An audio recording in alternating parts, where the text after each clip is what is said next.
Hello students, welcome to Government Commerce College BCom Part Third EAFM paper first ग्रामीण विकास एवं सहकारिता। Chapter सहकारिता की विचारधाराएं। सब पॉइंट सहकारिता के उद्गम एवं विकास के कारण। Cases of origin and development of cooperation. सहकारी आंदोलन स्वतः उत्पन्न नहीं हुआ है। जब तक व्यक्ति को सहयोग की आवश्यकता नहीं होती वह अकेला कार्य करता रहता है, लेकिन जब उसे ऐसा अनुभव होने लगता है कि बिना सहयोग के कार्य नहीं होगा तो वह साथ मिलकर सहयोग से कार्य करने के लिए अभिप्रेरित हो जाता है। और सहकारिता की उत्पत्ति भी मानव की इसी मूल विचारधारा का परिणाम है। सहकारिता की उत्पत्ति एवं विकास के कुछ चरण इस प्रकार से हैं। नंबर 1, शोषण से मुक्ति की चाह है। Desire to become free from exploitation. सहकारिता की उत्पत्ति का मुख्य कारण शोषण से छुटकारा पाने की इच्छा रही है। औद्योगिक क्रांति के परिणाम स्वरूप समाज के निर्बल वर्ग का अनेक प्रकार से शोषण होने लगा था। इस शोषण से मुक्त होने की चाह ने ही सहकारिता की भावना को जन्म दिया।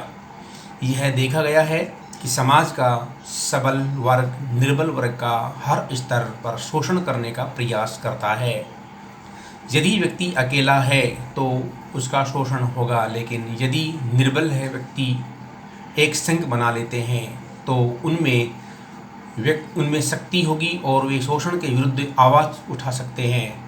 व्यवहार में व्यापारी वर्ग उपभोक्ता वर्ग का शोषण करता है। इससे बचने के लिए सहकारी उपभोक्ता भंडारों का जन्म हुआ।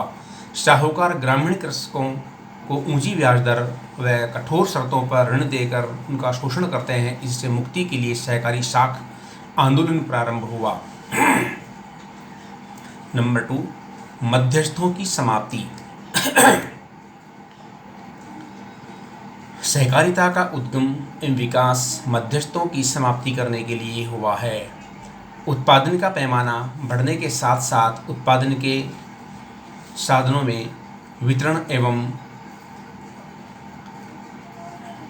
की प्रक्रिया जटिल होती चली गई। इसे सरल बनाने के लिए मध्यस्थों दलालों का जन्म हुआ। मध्यस्थ का कार्य बुरा नहीं है। ये उत्पादन वितरण व्यवस्था में सहयोग प्रदान करते हैं। इनको सेवाओं के बदले उचित पारिश्रमिक भी दिया जाता है। लेकिन जब मध्यस्थ उपभोक्ता व उत्पादक दोनों का शोषण करने लगते हैं और इनकी श्रृंखला इतनी विस्तृत हो जाए कि कष्ट देने लगे तो इनका समापन करना आवश्यक होता है। सहकारिता की उत्पत्ति का भी यही कारण है। मध्यस्थों ने किसानों, उपभोक्ता व समाज के अन्य वर्गों का शोषण करना शुरू किया तो शोषित वर्ग ने संगठित होकर सहकारिता के माध्यम से इनसे मुक्ति पाने के लिए प्रयास किया। सहकारी व्यवस्था में मध्यस्थों का कोई स्थान नहीं होता है। सहकारिता में व्यक्ति सीधा उत्पादनकर्ता से संपर्क करके और अपना वस्तु का क्रय विक्रय करने का प्रयास करने लग जाता है। नंबर 3, शोषित वर्ग में चेतना एवं संघ शक्ति का उदय।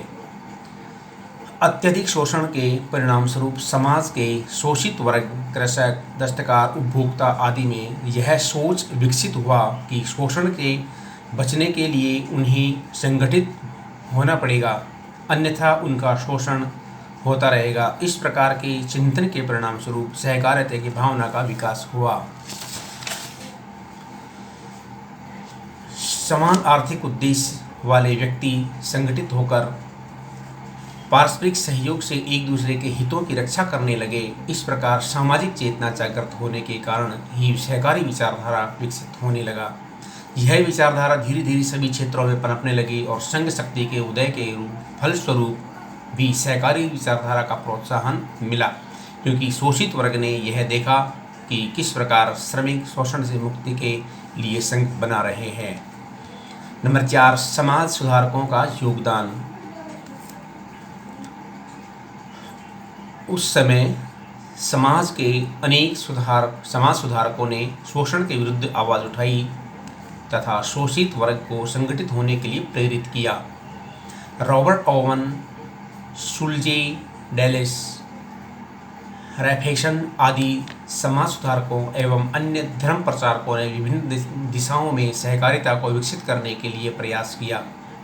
भारत में भी महात्मा गांधी ने सहकारी समाज की स्थापना की आवश्यकता पर विशेष बल दिया। इस प्रकार समाज सुधारकों एवं धर्म प्रचारकों ने सहकारिता के विकास के लिए सामाजिक चेतना जागृत की। नंबर 5, समर्पित सहकार।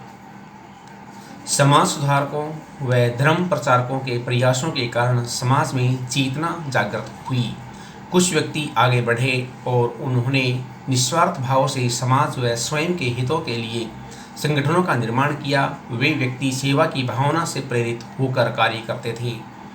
इस प्रकार सच्चे व समर्पित सहकारों ने सहकारिता आंदोलन को आगे बढ़ाने का प्रयास किया। उन्होंने सहकारिता को जीवन दर्शन के रूप में स्वीकार भी किया। कुछ धार्मिक व्यक्तियों ने इसे नैतिकता व धर्म से जोड़ा। इस प्रकार यह आंदोलन धर्म, नैतिकता, जीवन दर्शन के रूप में आगे बढ़ा और इसने सच्ची, निस्वार्थ एवं समर्पण भावना से कार्य करने वाले कार्यकर्ताओं को जन्म दिया। नंबर 6 आता है सहकारी सहयोग। सहकारी आंदोलन के विकास का एक कारण सहकारी सहयोग भी रहा है। सरकार ने सहकारिता के माध्यम से ही सामाजिक परिवर्तन की नीति को अपनाया, जिसके फलस्वरूप सहकारी आंदोलन को समर्पित सहयोग व समर्थन दिया गया। सहकारी कानूनों का निर्माण किया गया। सरकार द्वारा वित्तीय व प्रबंधकीय सहायता उपलब्ध कराई गई। सरकार ने व्यापारियों, साहूकारों, मध्यस्थों व दलालों के प्रभाव को समाप्त करने व समाज के निर्बल वर्ग को शोषण से मुक्त करने के लिए सहकारिता को प्रभावी माध्यम के रूप में स्वीकार किया। नंबर 7, प्रगतिशील सहकारी कानून का निर्माण। सहकारी आंदोलन के विकास में सरकार का मुख्य योगदान सहकारी कानूनों के निर्माण के रूप में रहा है। सहकारिता के लिए सरकार द्वारा कानून बनाए गए और समय समय पर इनमें आवश्यक परिवर्तन किए गए। इनके फलस्वरूप सहकारिता आंदोलन का विकास हुआ। इस प्रकार सहकारी कानूनों के निर्माण से यह चेतना जागृत हुई व सहकारिता के अनुकूल वातावरण बना। इन कानूनों में सहकारी समितियों के संगठन, पंजीयन, वित्तीय व्यवस्था, प्रबंध संचालन, सरकारी संरक्षण संबंधी अनेक प्रावधान भी थे। नंबर 8, सफल प्रयोग। कुछ देशों में विभिन्न प्रकार के सहकारिता संबंधी प्रयोग किए गए जो सफल रहे। इनसे प्रेरित होकर अन्य देशों ने भी सहकारिता को अपनाने के लिए प्रयास किए। इस प्रकार प्रयोगों की सफलता ने सहकारी आंदोलन को प्रोत्साहित किया। डेनमार्क व यूगोस्लाविया में डेयरी क्षेत्र में सफल सहकारी प्रयोगों ने अन्य विकासशील देशों को भी प्रेरित किया तथा डेयरी सहकारी समितियां स्थापित हुई। इसी प्रकार शाख समितियां, विपणन व विधायन समितियां, उपभोक्ता समितियां, गृह निर्माण समितियां आदि का विकास गति पकड़ने लगा।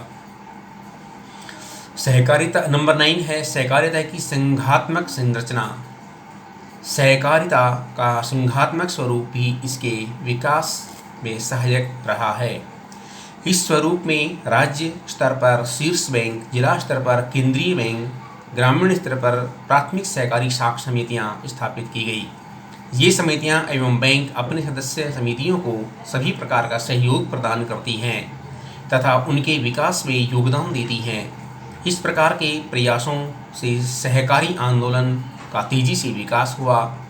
संघात्मक स्वरूप के अतिरिक्त अंतर सहकारी समितियां सहयोग ने भी सहकारी आंदोलन के विकास को गति प्रदान की। शाख को विपणन में संबद्ध किया। विपणन समितियां विधायन समितियों से संबद्ध हैं। औद्योगिक व विपणन समितियां उपभोक्ता समितियों को सहयोग देती हैं। इस प्रकार सहकारिता के विभिन्न क्षेत्रों जैसे कृषि, उद्योग, व्यापार आदि में आपसी सहयोग ने भी सहकारी आंदोलन को विस्तृत स्वरूप प्रदान किया। नंबर 10, सहकारी शिक्षा एवं प्रशिक्षण। सहकारी आंदोलन के विकास में सहकारी शिक्षा एवं प्रशिक्षण का भी विशेष योगदान रहा है। सहकारिता के विकास में शिक्षा व प्रशिक्षण को आवश्यक माना गया है। यही कारण है कि सहकारिता के सिद्धांतों में प्रारंभ से ही शिक्षा के सिद्धांतों को स्वीकार किया जाता है। सहकारी शिक्षा ने जन चेतना जागृत की है। शिक्षा के माध्यम से सदस्यों को सहकारिता के लाभों से अवगत कराया जा सकता है। सहकारी शिक्षा के कारण सदस्यों में स्वतः प्रेरणा जागृत हो जाती है और वे समितियों के संगठन व उनके कार्यों में रुचि लेने लगते हैं। इसके साथ ही सहकारी प्रशिक्षण भी आवश्यक है। सहकारिता की सफलता उसकी प्रबंध की योग्यता व कार्यकुशलता पर निर्भर करती है। प्रबंध की सफलता के लिए कर्मचारियों व अन्य अधिकारियों को प्रशिक्षण देना आवश्यक है। प्रशिक्षित कर्मचारी सहकारी समितियों का सफलतापूर्वक संचालन करने में सफल रहते हैं। इससे समितियों के प्रति जन विश्वास बढ़ा है। इससे सहकारी आंदोलन का विकास विस्तार बहुत तेज गति से हुआ है। धन्यवाद।